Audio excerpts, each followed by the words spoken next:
The first motion is upper arm movement. Starting from the T-pose, the subjects need to use the shoulder joints to move the upper arm and reach 4 extreme positions.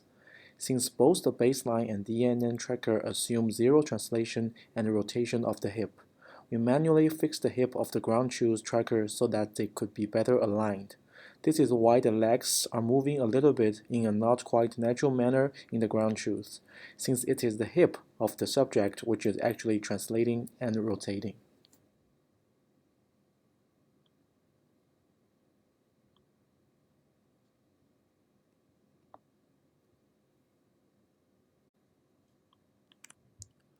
The second motion is lower arm movement.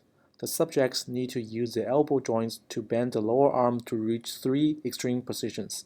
This is the motion with the best capture result, since the least amount of body parts participate in the motion, which makes most of the sensors stay in an invariant relative position to the body part.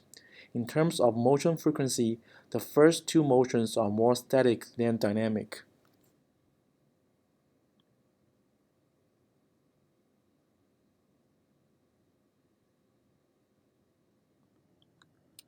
The third motion is arm swing.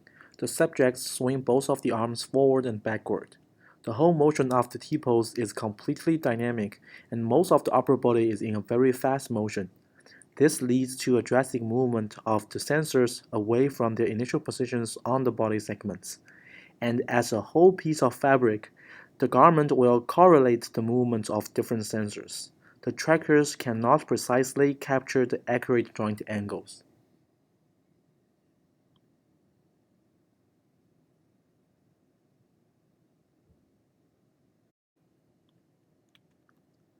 The fourth motion is boxing. The subjects extend and retract the arms in front of their body. Similar to arm swing, it is very dynamic. However, since the range of motion is relatively limited compared to arm swing, the tracking result is slightly better. The punching of left and right fist is still recovered by the tracker and is distinguishable from the DNN output.